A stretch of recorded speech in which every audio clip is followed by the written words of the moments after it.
মই अखोम बाखिक इंग्राजी नबबरखा और बुघाली बिहोर अंतरिक्ष शुभेच्छा जोने से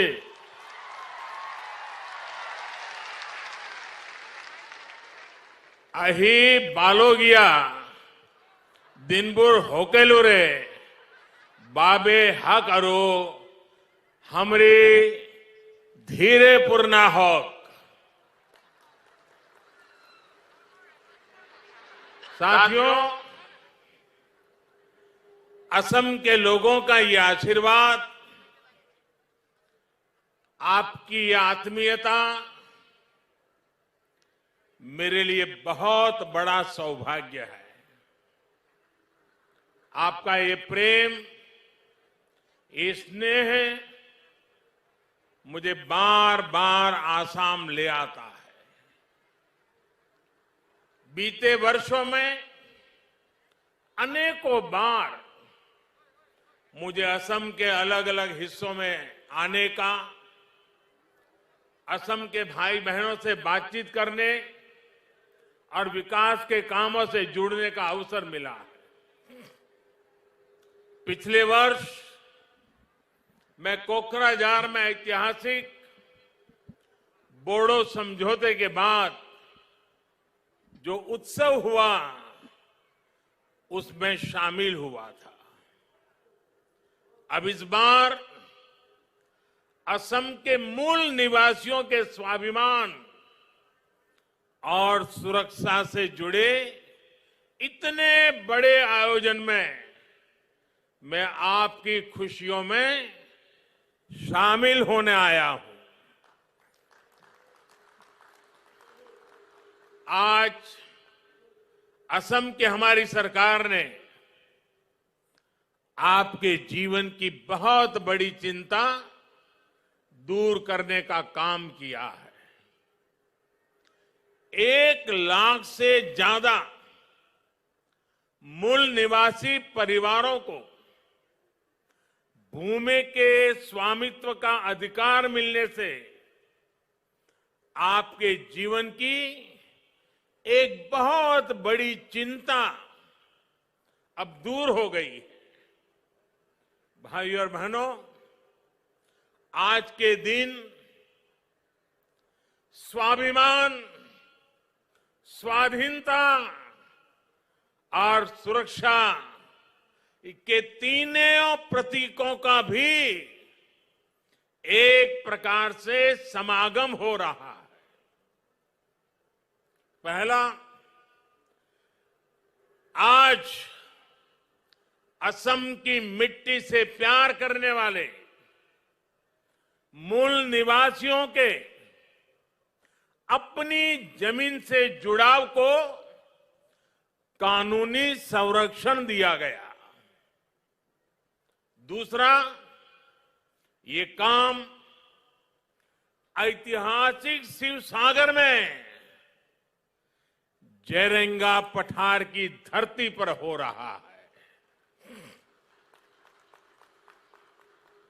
ये भूमि असम के भविष्य के लिए सर्वोच्च त्याग करने वाली महासती जयमती की बलिदान भूमि है।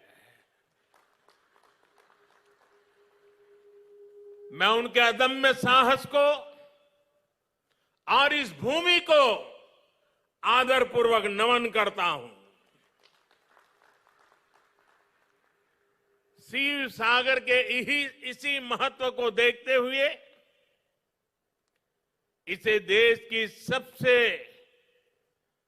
5 सबसे आइकॉनिक आर्कियोलॉजिकल साइट्स में शामिल करने के लिए सरकार जरूरी कदम उठा रही है। भाइयों और बहनों, आज ही देश हम सबके प्रिय, हम सबके श्रद्धेय नेताजी सुभाष चंद्र बोस की 125वीं जन्म जयंती मना रहा है। देश ने अब तय किया है कि इस दिन की पहचान अब पराक्रम दिवस के रूप में होगी। मां भारती के स्वाभिमान और स्वतंत्रता के लिए नेताजी का स्मरण आज भी हमें प्रेरणा देता है। आज पराक्रम दिवस पर पूरे देश में अनेक कार्यक्रम भी शुरू हो रहे हैं। इसलिए एक तरह से आज का दिन उम्मीदों के पूरा होने के साथ ही हमारे राष्ट्रीय संकल्पों की सिद्धि के लिए प्रेरणा लेने का भी अवसर है। साथियों, हम सभी एक ऐसी संस्कृति के ध्वजवाहक हैं जहां हमारी धरती, हमारी जमीन सिर्फ घास, मिट्टी, पत्थर के रूप में नहीं देखी जाती। धरती हमारे लिए माता का रूप है। असम की महान संतान भारत रत्न भूपेन हजारिका ने कहा था, ओ मोर धरित्री आई, ओ मोर धरित्री आई, चोरो नोटे डीबा थाई, खोतियो कोर निस्तार नाई, माटी बीने ओहो हाई। यानी है धरती माता, मुझे अपने चरणों में जगह दीजिए। आपके बिना खेती करने वाला क्या करेगा? मिट्टी के बिना वो असहाय होगा। साथियों, ये दुखद है कि आजादी के इतने वर्षों बाद भी असम में लाखों ऐसे परिवार रहे जिन्हें किसी न किसी वजह से अपनी जमीन पर कानूनी अधिकार नहीं मिल पाया। इस वजह से विशेष तौर पर आदिवासी क्षेत्रों की एक बहुत बड़ी आबादी भूमिहीन रह गई। उनकी आजीविका पर लगातार संकट बना रहा। असम में जब हमारी सरकार बनी तो उस समय भी यहां करीब करीब 6 लाख मूल निवासी परिवार ऐसे थे जिनके पास जमीन के कानूनी कागज नहीं थे। पहले की सरकारों में आपकी ये चिंता उनकी प्राथमिकता में ही नहीं थी, लेकिन सर्बानंद सोनोवाल जी, उनके नेतृत्व में यहां की सरकार ने आपकी इस चिंता को दूर करने के लिए गंभीरता के साथ काम किया। आज असम के मूल निवासियों की भाषा और संस्कृति के संरक्षण के साथ साथ भूमि से जुड़े उनके अधिकारों को सुरक्षित करने पर भी विशेष जोर दिया जा रहा है। 2019 में जो नई लैंड पॉलिसी बनाई गई है वो यहां की सरकार की प्रतिबद्धता को दिखाता है। इन्हीं प्रयासों का परिणाम है कि बीते सालों में 2.25 लाख से ज्यादा मूल निवासी परिवारों को भूमि के पट्टे सौंपे जा चुके हैं। अब इसमें 1 लाख से ज्यादा परिवार और जुड़ जाएंगे। लक्ष्य ये है कि असम के ऐसे हर परिवार को जमीन पर कानूनी हक जल्द से जल्द मिल सके। भाइयों और बहनों, जमीन का पट्टा मिलने से मूल निवासियों की लंबी मांग तो पूरी हुई है। इससे लाखों लोगों का जीवन स्तर बेहतर होने का रास्ता भी बना है। अब इनको केंद्र और राज्य सरकार की दूसरी अनेक योजनाओं का लाभ मिलना भी सुनिश्चित हुआ है, जिनसे हमारे ये साथी वंचित थे। अब ये साथी भी असम के उन लाखों किसान परिवारों में शामिल हो जाएंगे जिनको पीएम किसान सम्मान निधि के तहत हजारों रुपयों की मदद सीधी बैंक खाते में भेजी जा रही है। अब इनको भी किसान क्रेडिट कार्ड, फसल बीमा योजना और किसानों के लिए लागू दूसरी योजनाओं का लाभ मिल सकेगा। इतना ही नहीं, वो अपने व्यापार कारोबार के लिए इस जमीन पर बैंकों से ऋण आसानी से ले पाएंगे।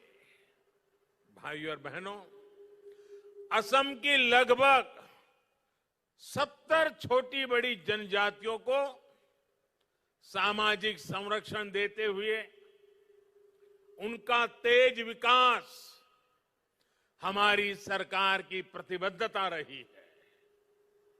अटल जी की सरकार हो या फिर बीते कुछ सालों से केंद्र और राज्य में एनडीए की सरकार, असम की संस्कृति, स्वाभिमान और सुरक्षा हमारी प्राथमिकता रही है। असमिया भाषा और साहित्य को प्रोत्साहन देने के लिए भी अनेक कदम उठाए गए हैं। इसी तरह हर समुदाय के महान व्यक्तित्वों को सम्मान देने का काम बीते सालों में असम की धरती पर हुआ है।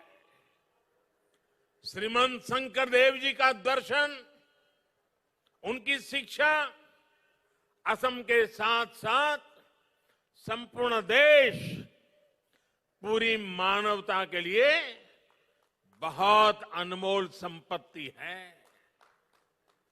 ऐसी धरोहर को बचाने और उसका प्रचार प्रसार करने के लिए कोशिश हो, ये हर सरकार की जिम्मेदारी होनी चाहिए थी। लेकिन बाटाद्रवा सत्र सहित दूसरे सत्रों के साथ क्या बर्ताव किया गया, ये असम के लोगों से छिपा नहीं है। बीते 4.5 सालों में असम सरकार ने आस्था और अध्यात्म के स्थानों को भव्य बनाने के लिए, कला से जुड़ी ऐतिहासिक वस्तुओं को संजोने के लिए अनेक प्रयास किए हैं। इसी तरह असम और भारत के गौरव काजीरंगा नेशनल पार्क को भी अतिक्रमण से मुक्त करने और पार्क को और बेहतर बनाने के लिए भी तेजी से कदम उठाए जा रहे हैं। भाइयों और बहनों, आत्मनिर्भर भारत के लिए नॉर्थ ईस्ट का तेज विकास, असम का तेज विकास बहुत ही आवश्यक है। आत्मनिर्भर असम का रास्ता असम के लोगों के आत्मविश्वास से होकर गुजरता है, और आत्मविश्वास तभी बढ़ता है जब घर परिवार में भी सुविधाएं मिलती है और राज्य के अंदर इंफ्रास्ट्रक्चर भी सुधरता है। बीते सालों में इन दोनों मोर्चों पर असम में अभूतपूर्व काम किया गया है। असम में लगभग 1.25 करोड़ गरीबों के जनधन बैंक खाते खोले गए। इन्हीं खातों के कारण कोरोना के समय में भी असम की हजारों बहनों और लाखों किसानों के बैंक खाते में सीधी मदद भेजना संभव हो पाया है। आज असम की लगभग 40% आबादी आयुष्मान भारत की लाभार्थी है, जिसमें से लगभग 1.5 लाख साथियों को मुफ्त इलाज भी मिल चुका है। बीते 6 साल में असम में टॉयलेट्स की कवरेज 38% से बढ़कर 100% हो चुकी है।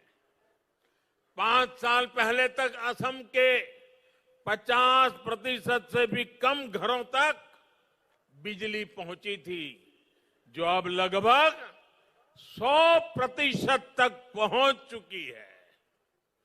जल जीवन मिशन के तहत बीते 1.5 साल में असम में 2.5 लाख से ज्यादा घरों में पानी का कनेक्शन दिया है। केंद्र और राज्य सरकार का डबल इंजन 3-4 वर्षों में असम के हर घर तक पाइप से जल पहुंचाने के लिए काम कर रहा है। भाइयों और बहनों, ये जितनी भी सुविधाएं हैं, इनका लाभ सबसे ज्यादा हमारी बहनों बेटियों को ही होता है। असम की बहनों बेटियों को बहुत बड़ा लाभ उज्ज्वला योजना से भी हुआ है। आज असम की करीब 35 लाख गरीब बहनों की रसोई में उज्ज्वला का गैस कनेक्शन है। इसमें भी लगभग 4 लाख परिवार एससी और एसटी वर्ग के हैं। 2014 में जब हमारी सरकार केंद्र में बनी, तब असम में एलपीजी कवरेज सिर्फ 40% ही थी। अब उज्ज्वला की वजह से असम में एलपीजी कवरेज बढ़कर करीब 99% हो गया है, 99% हो गया है। असम के दूर दराज वाले इलाकों में गैस पहुंचने में दिक्कत न हो, इसके लिए सरकार ने डिस्ट्रीब्यूटर्स की संख्या को भी काफी बढ़ाया है। 2014 में असम में 330 एलपीजी गैस डिस्ट्रीब्यूटर थे। अब आज इनकी संख्या 575 से भी ज्यादा हो गई है। हमने देखा है कि कैसे उज्ज्वला ने कोरोना के समय में भी लोगों की मदद की है। इस दौरान असम में 50 लाख से ज्यादा मुफ्त गैस सिलेंडर उज्ज्वला के लाभार्थियों को दिए गए हैं। यानी उज्ज्वला योजना से असम की बहनों का जीवन भी आसान हुआ है और इसके लिए जो सैकड़ों नए डिस्ट्रीब्यूशन सेंटर बने हैं, उससे अनेक युवाओं को रोजगार भी मिल रहा है। साथियों, सबका साथ, सबका विकास, सबका विश्वास, इस मंत्र पर चल रही हमारी सरकार असम के हर हिस्से में हर वर्ग को तेजी से विकास का लाभ पहुंचाने में जुटी है। पहले की नीतियों के कारण चाय जनजाति की क्या स्थिति हो गई थी, ये मुझसे ज्यादा आप लोग जानते हैं। अब चाय जनजाति को घर और शौचालय जैसी मूल सुविधाओं से जोड़ा जा रहा है। चाय जनजाति के अनेक परिवारों को भी जमीन का कानूनी अधिकार मिला है। चाय जनजाति के बच्चों की शिक्षा, स्वास्थ्य और रोजगार की सुविधाओं पर ध्यान दिया जा रहा है। पहली बार उनको बैंक की सुविधाओं से जोड़ा गया है। अब इन परिवारों को भी सरकार की अलग अलग योजनाओं का लाभ सीधे बैंक खाते में मिल पा रहा है। श्रमिक नेता संतोष टोपनो सहित चाय जनजाति के दूसरे बड़े नेताओं की प्रतिमाएं स्थापित करके राज्य सरकार ने चाय राजनीति के योगदान को सम्मान दिया है। चाय जनजाति के सम्मान दिया है। साथियों, असम के हर क्षेत्र की, हर जनजाति को साथ लेकर चलने की इसी नीति से आज असम शांति और प्रगति के मार्ग पर चल पड़ा है। ऐतिहासिक बोडो समझौते से अब असम का एक बहुत बड़ा हिस्सा शांति और विकास के मार्ग पर लौट आया है। समझौते के बाद हाल में बोडोलैंड टेरिटोरियल काउंसिल के पहले चुनाव हुए, प्रतिनिधि चुने गए।